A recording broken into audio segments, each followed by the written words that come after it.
Hey, what's up? Zach here, and today I've got the Nike Vomero 17s. And as a shoe with the pedigree of Zoom X foam, it really does hold up pretty well against its Zoom X counterparts. So let's see what they're made of. Here we go.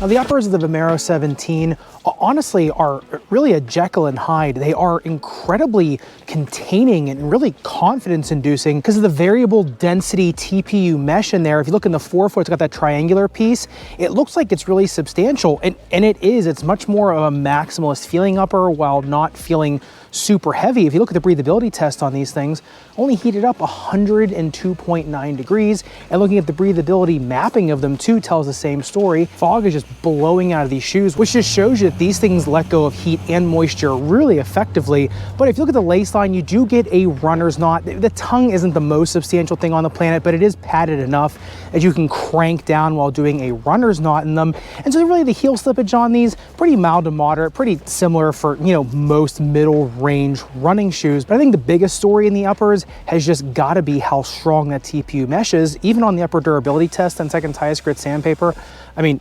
really didn't get through it whatsoever. I mean, these TPU strands are incredibly strong. I mean, yeah, they are road running shoes. I'm not sure what you're really going to get into, that it's going to need to be that durable, but it's nice to know how strong it is for how light and breathable they are. Remember that lace line too, integrated, lays the laces down pretty horizontal, and does come with the runners on the lace line. So really, if you want a super strong upper, but yet really light feeling upper, especially in the later stages of a longer run, these are the way to go. And getting into the midsole teardown, the Vomero 17 is sneaky because it really does feel like it has a shank underfoot, which we'll talk about in a little bit.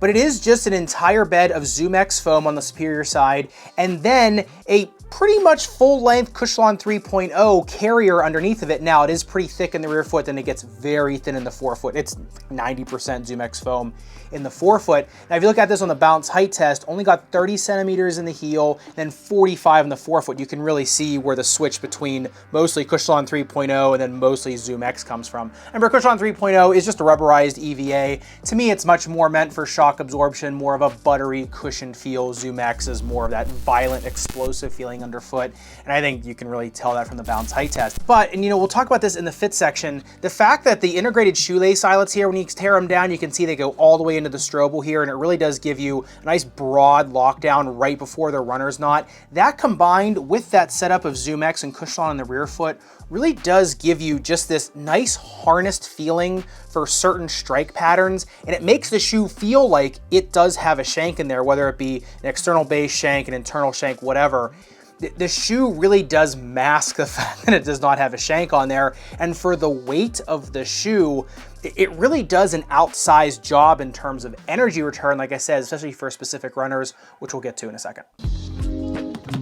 The outsole tread of the Vomero 17 really takes a lot of inspiration from Nike trail running shoes. It mostly is just plugs, or, you know, lugs if you want to call them, going all the way from the rear foot where they get pretty wide, going into the forefoot where they get pretty narrow on the lateral side, they get pretty spaced apart, and then pretty small, just to give a little more grip, and then they're a little bit more flat on the medial side for a little bit easier transition step. It goes on the outsole durability test, 10 seconds highest grit sandpaper. I mean, about 1 millimeter of damage on these. However, because of the pattern on these, they are going to resist wear pretty well just because of the way they strike the ground. I will just bring a little bit of attention though to the actual design of these plugs. As you can see here in the rear foot, it is indented, and then when you get into the forefoot, a lot of them become protruding. That is so you get grip when you come down on strike for a heel striker, and then when you go to push off, you get a little bit easier of a bounce off of your foot, or a little bit easier of a launch. So it's more like suction cupping in the rear foot, and then a little bit easier transition of step in certain places in the forefoot, especially at the very tip of the toes.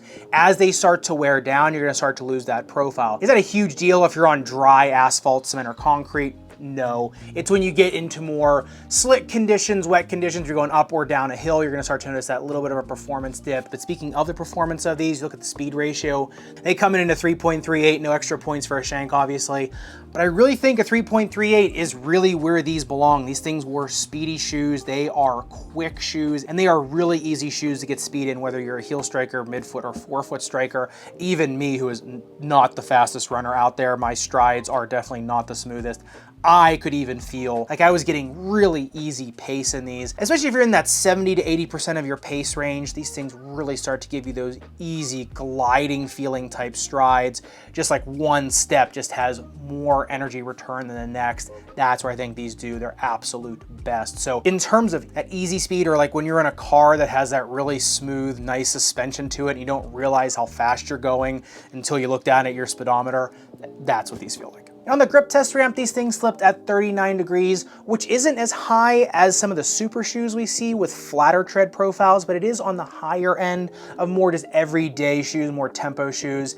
And you know, that's because more super shoes, right, they have the flat, really thin tread profile. So on the grip test ramp, they're gonna stick a little bit better, just a lot more surface area of that rubber. But remember, with those super shoes, that rubber is so thin and light that it just rolls from step to step. You don't want a shoe with tread like this to have too much grip, or really any running shoe to have too much tack, because then that really increases your braking forces, puts a ton of tension on your knee, your patellar tendon. I mean, it just really can wreak havoc on your body. So, you know, with those like tempo shoes, just everyday shoes, 37 to 39 is really where most of those shoes live. And in the super shoe range, it's like 43, 44 degrees that all of them slip. There's not much variation in running shoes. So that grip test ramp also really only shows what's gonna happen to a midfoot or a rear foot striker or a heel striker. For a forefoot striker, it's hard to do on that ramp because it's just gonna tilt over. So if you have any easy ideas for how to test the grip for a forefoot striker, let me know. Maybe I'll try to do it in a future video. But if you do wanna keep seeing that grip test ramp, I will keep doing it. Let me know in the comments down below if you'd like to keep seeing it.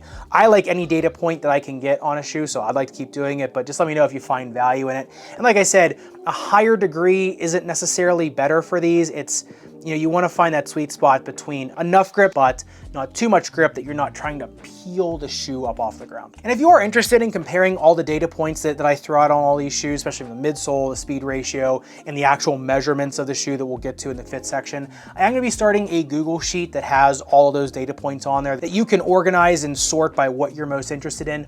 Obviously, that list is not going to be as robust right now because I don't have as many running shoes in there as I do tennis and basketball.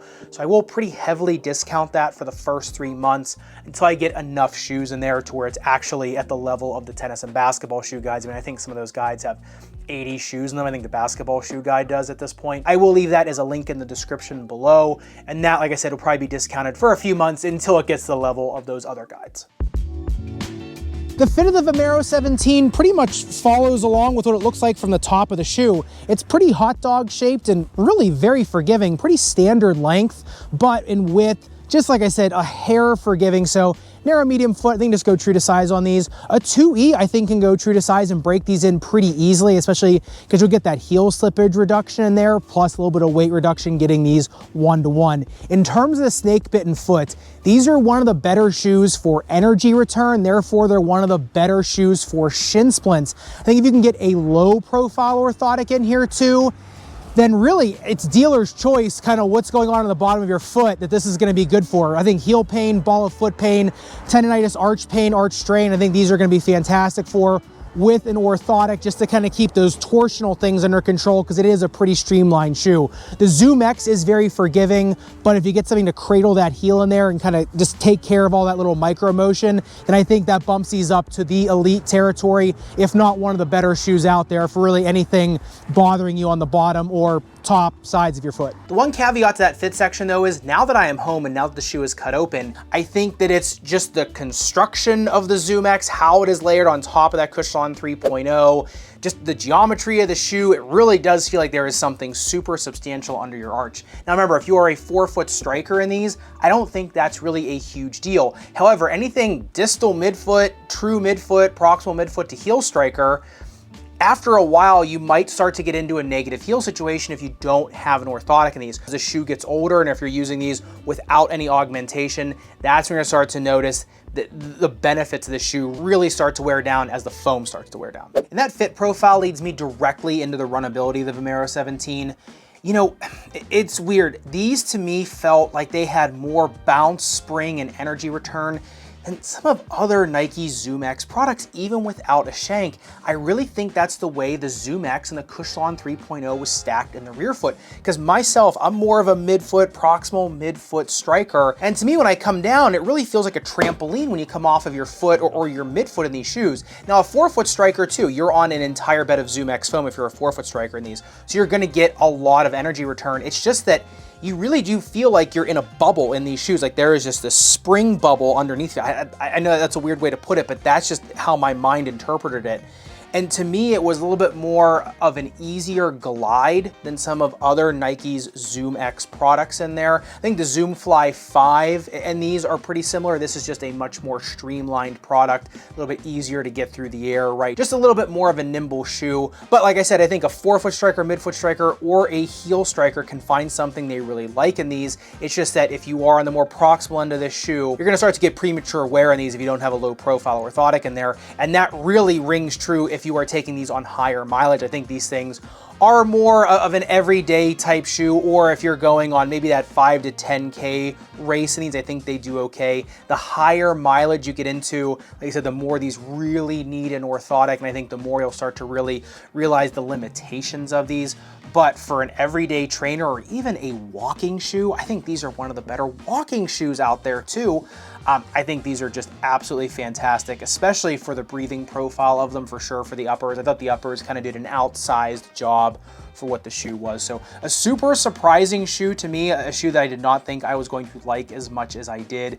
And to me, this is probably my favorite in Nike's running lineup, surpassing the Zagamas, which I just absolutely love. These really, I think, kind of usurped those. I think it's pretty much goes these, the Zagamas, the Zoom Fly 5s, and then the others. So I'd love to hear your thoughts in the comments down below, especially if you've had some experience in these at higher mileage. I'd love to know kind of what your thoughts have been and how these have performed for you at those higher mileage points, or just over the life of the shoe, like after 3 months in them, kind of what's been your experience. Let me know in the comments down below. And if you do want to see one of the older siblings to the Vomero 17, the Nike Zoom Fly 5 going to the knife, make sure you click into this video up above and subscribe down below. Respect your rubber and foam. I'll see you somewhere in the Sneakerverse.